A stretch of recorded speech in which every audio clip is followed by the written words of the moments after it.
In every breath, I find your grace. In the rhythm of life, your majesty shines in every place. In the rhythm of life, your majesty shines in every place. Recognition of Allah. Alhamdulillah Rabbil Alamin, wassalatu wassalamu ala Sayyidil Mursaleen. Amma ba'd, fa'udhu billahi minash shaitanir rajim. Bismillahir Rahmanir Rahim. Salatu wassalamu alayka ya Rasulullah wa ala alika wa ashabika ya Habiballah. Salatu wassalamu alayka ya Nabiyallah wa ala alika wa ashabika ya Nurallah. Welcome, dear viewers of Madani Channel, to another episode of our program, Recognition of Allah Almighty. We were covering the rights of Allah subhanahu wa ta'ala, and one of the foremost rights is to recognize Allah subhanahu wa ta'ala, attain ma'rifatullah. And we were discussing the various ways in which we can gain that ma'rifah. Today, inshallah, we'll be discussing a new method, a new way, a new means of attaining the gnosis and recognition of Allah Almighty, and that relates to the heart, the qalb. And the Sufiya Kiram, and in the books of Tasawwuf, you will find the heart mentioned frequently, numerously. It plays a key role in attaining the ma'rifah of Allah subhanahu wa ta'ala. First of all, Allah subhanahu wa ta'ala says in Al-Quran Al-Kareem, and He references the heart in many places, but this is just one verse. أَفَمَنْ شَرَحَ اللَّهُ صَدْرَهُ لِلْإِسْلَامِ فَهُوَ عَلَى نُورٍ مِّن رَبِّهِ. Allah subhanahu wa ta'ala says, is the one whose heart Allah has opened for Islam, and he is upon nur from his Lord. There's a further part to the verse as well, but in a nutshell, Allah subhanahu wa ta'ala is comparing two hearts. He's saying the heart which has been opened and expanded by Allah subhanahu wa ta'ala for Islam, it's upon light from Allah. Is that heart the same as the other heart which is devoid and bereft of this light of Islam? That it does not contain the nur of Islam in it. Of course, there's no taqabul. Allah ta'ala is asking rhetorically. There is no comparison in reality. And this heart that a person has, this is vital in attaining ma'rifatullah. And it goes without saying that every believer on a foundational level has that nur of Islam. So his heart is on its way on this journey towards attaining ma'rifatullah, because that heart believes in Allah, as opposed to someone who disbelieves in Allah subhanahu wa ta'ala. That person is nowhere. He has no rank, no daraja, no status in the court of Allah subhanahu wa ta'ala. And then within creation, you have people who have a greater maqam in the sight of Allah, and their hearts are more purified, their hearts are more receptive of this light, this nur. So the levels differ and vary. For example, our beloved sallallahu alayhi wa sallam, his blessed heart, the ma'rifah that his blessed heart contains, the nur that his blessed heart contains, no one in creation has that similar level, that same level. Meaning he is the greatest in this regard, as he is the greatest in every other regard as well, within the creation of Allah subhanahu wa ta'ala. Allah ta'ala himself says regarding the beloved sallallahu alayhi wa sallam, أَلَمْ نَشْرَحْ لَكَ صَدْرَكَ. O beloved, did we not open your chest for you, expand your heart for you? So Allah ta'ala is mentioning the favor on the beloved Prophet sallallahu alayhi wa sallam, and how Allah ta'ala opened his heart. And when we study Al-Isra wal-Mi'raj, when we study the night journey of the Prophet sallallahu alayhi wa sallam, we know that Shaqqus Sadr took place, when the Prophet sallallahu alayhi wa sallam's noble chest was split open and his blessed heart was taken out. What happened? Jibreel Amin alayhi salam brought a tray, and there was a vessel, and the contents of that vessel were poured into the heart of the Prophet ﷺ after it was taken out of his blessed chest. So the blessed heart was taken out of the Prophet ﷺ's chest, and the contents of that vessel, that nur, was poured into the heart of the Prophet ﷺ. The Prophet ﷺ's heart was filled with this nur. What was the hikmah? What was the reason for this? The ulama say that later on, when the Prophet ﷺ journeyed from Al-Masjid al-Haram all the way till Masjid al-Aqsa, from Masjid al-Aqsa towards the heavens and beyond, he met Anbiya alayhimus salam, he performed the imamat of the Anbiya alayhimus salam, and this entire journey culminated in him seeing the divine vision of Allah Almighty. Allah Ta'ala strengthened and fortified the heart of the Prophet sallallahu alaihi wasallam, so that he can observe all of these things on this special night, so that his heart could bear the visions, the observations, the things that manifested to him. This was the hikmah behind that. So our Prophet sallallahu alaihi wasallam, he has the most purest heart. And when we speak about differing levels, look at the Sahaba radiallahu anhum ajmain. Okay, obviously the Prophet alayhi salam's example is a very unique example, and it's the peak of what we are discussing, meaning a heart filled with ma'rifatullah. But look at the Sahaba radiallahu anhum ajmain. The heart of Sayyidina Abu Bakr Siddiq radiallahu anhu, and the ma'rifah that it contained, the noor that it contained, no other Sahabi possessed that same level of noor in the heart, that same level of ma'rifah that Sayyidina Abu Bakr Siddiq radiallahu ta'ala an possessed. Then you look at the awliyaullah, the likes of Sayyidi Ghaus Azam radiallahu anhu, Shaykh Abdul Qadir Jilani. His ma'rifatullah was unique, greatest in his time and even greater than those after him. Khwaja Gharib Nawaz, Baba Farid Ganj Shakar rahmatullahi alayhi, great awliyaullah, their ma'rifatullah and their heart, the state of their hearts were unique, and they were matchless. So Allah subhanahu wa ta'ala speaks about expanding the heart of people for Islam, placing noor in it, the noor of Islam in it. And this noor of Islam, what does this grant you? Guidance. This grants you hidayah, this grants you ma'rifah, this grants you recognition of Allah Almighty. And then according to one's ability and capability, one attains that noor. So the heart plays a massive role, a key role in attaining the ma'rifah, the gnosis of Allah subhanahu wa ta'ala. And it can never be the case that somebody is sinful and his heart is stained, darkened, impure, polluted, corrupted, and he has attained great ma'rifah of Allah subhanahu wa ta'ala. That's contradiction. They can't coexist. A pure heart leads to ma'rifatullah. An impure heart is an obstacle in attaining great ma'rifah of Allah subhanahu wa ta'ala. So you have to have purity of the heart first. And this is what the Prophet sallallahu alaihi wasallam alluded to. The Prophet sallallahu alaihi wasallam said, "Inna fil jasadi mudghatan." Indeed, there is a piece of flesh in the body. إِذَا صَلَحَتْ صَلَحَ الْجَسَدُ كُلُّهُ. If it is sound, then the entire body is sound. وَإِذَا فَسَدَتْ فَسَدَ الْجَسَدُ كُلُّهُ. And if it is corrupt, then the entire body is corrupt as well. أَلَا وَهِيَ الْقَلْبُ. The Prophet ﷺ said, take heed, it is the heart.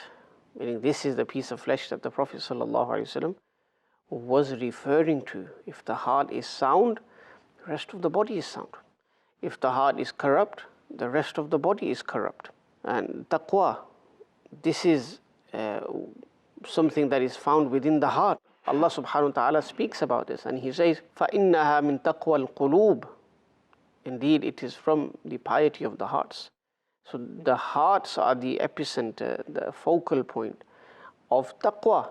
And when a person has this taqwa, has this purity of the heart, the rest of the limbs follow suit. So his eyes only look towards that which is permissible. His eyes refrain from looking at haram, because he knows that that's a poisonous arrow.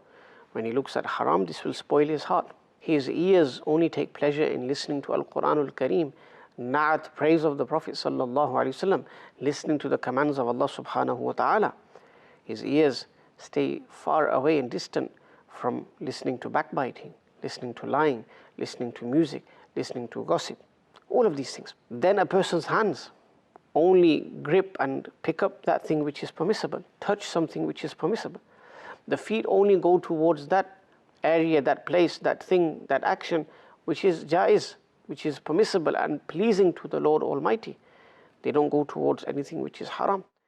So the heart's pure, the heart is sound, the rest of the body is sound. And if the heart's corrupt, the rest of the body is corrupt. Then the eyes will look towards haram. The eyes will be desirous of looking towards that which is unlawful. The ears will want to listen to music and the likes, and they'll become corrupted. The hands and feet will follow suit. So, purity of the heart leads to purity in actions, purity of the mind, pure thoughts. Now today you have some people, they say, okay, so-and-so doesn't pray, so-and-so doesn't cover and veil themselves, but they've got a clean heart, they're clean-hearted, they're pure-hearted. You think, what does that mean? Surely if someone's heart was pure and polished, they would bow down to their Lord 5 times a day, just as He has commanded, Jalla Jalaluhu. Surely if the person's heart was clean, they would act upon the command of Allah in veiling themselves, meaning the female believers. Because salah hasn't been commanded by me, by you, by our forefathers, by our relatives, by our friends. Salah has been commanded by the Lord Almighty, the Lord of all the worlds. Veiling, where does that hukum come from? Again, not from anyone in our community. That hukum comes direct from Al-Quran Al-Kareem, the divine speech of Allah subhanahu wa ta'ala. So when someone says that an individual has a clean heart, but they don't pray, they have a clean heart, but they don't veil themselves, they have a clean heart, but they don't stay away from harming others, this is a contradiction. One of the biggest contradictions ever. And how can you say someone has a clean heart, but their actions are impure? Someone has a clean and pure heart, but their actions are displeasing to Allah. Someone has a clean heart, they are worthy of the wrath of Allah subhanahu wa ta'ala. That doesn't make any sense whatsoever. May Allah ta'ala guide us, may Allah ta'ala grant us true understanding of the deen. So the heart is pure, ma'rifah is gained. The heart is clean and polished, recognition of Allah, gnosis of Allah Almighty is attained by a believer. Now a question arises here. Allah subhanahu wa ta'ala beautifully mentions in the Quran regarding purity of actions, purity of the heart, the excellence in this regard. And He says, Jalla Jalaluhu, وَلَكِنَّ اللَّهَ حَبَّبَ إِلَيْكُمُ الْإِيمَانَ وَزَيَّنَهُ فِي قُلُوبِكُمْ وَكَرَّهَ إِلَيْكُمُ الْكُفْرَ وَالْفُسُوقَ وَالْعِصْيَانَ أُولَٰئِكَ هُمُ الرَّاشِدُونَ. Allah Ta'ala says, and He has made Iman beloved to you, and He has adorned it in your hearts, and He has made kufr, transgression, and sins deplorable to you, disliked to you. Allah subhanahu wa ta'ala speaks about this, and this is in reference to the Sahaba foremost, because Sahaba had that purity of the heart. Sahaba valued their Iman more than everything. They protected their Iman more than everything. And when you love something, you keep it away from all harm. People love their children. Of course, the gifts from Allah subhanahu wa ta'ala, amana from Allah subhanahu wa ta'ala. When we have children, we try our utmost to keep them happy. We don't want any sort of harm reaching them, any sort of pain reaching them, any sort of displeasing thing reaching them. Why? We love them. And look at Iman. Allah subhanahu wa ta'ala says, Allah has made Iman beloved to you.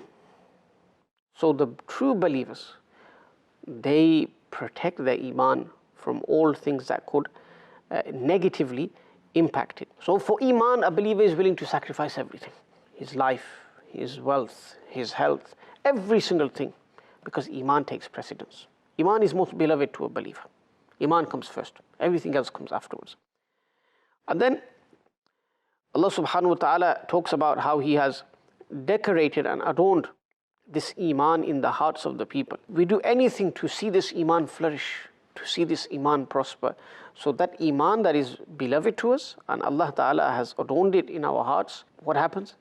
We embellish that Iman. We do good actions. We preserve that Iman. We maintain that Iman. Subhanallah. And look what Allah subhanahu wa ta'ala says lastly. وَكَرَّهَ إِلَيْكُمُ الْكُفْرَ وَالْفُسُوقَ وَالْعِصْيَانَ. Allah Jalla wa ala says that He has made it dislike to you. What? Al-kufra, disbelief. Wal-fusuq, wal-isyan, transgression and sins as well. These are signs of true believers. They hate kufr.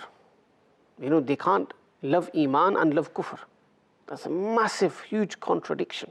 That if you love Iman, you have to hate kufr for the sake of Allah subhanahu wa ta'ala.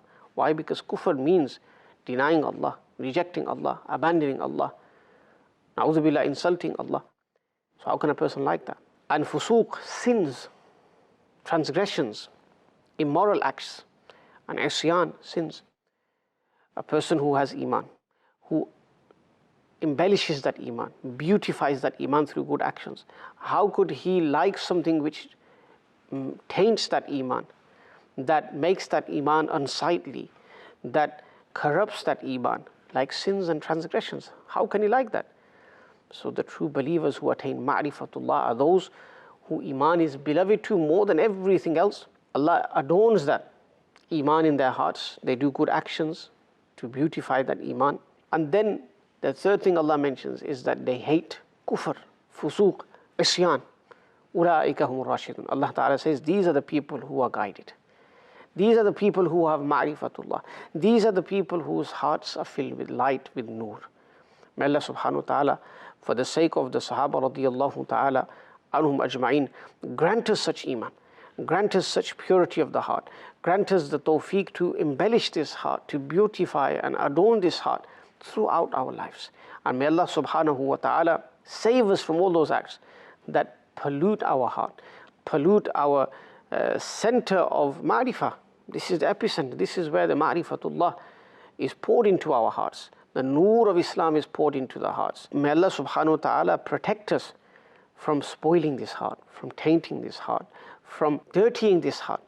May Allah subhanahu wa ta'ala grant us tawfiq to continue striving in this way, striving in His way to purify our hearts. Ameen. Bijahin Nabil Ameen. Sallallahu alayhi wa sallam. In every breath I find your grace. In the rhythm of life your majesty shines in every place. In the rhythm of life your majesty shines in every place. Recognition of Allah.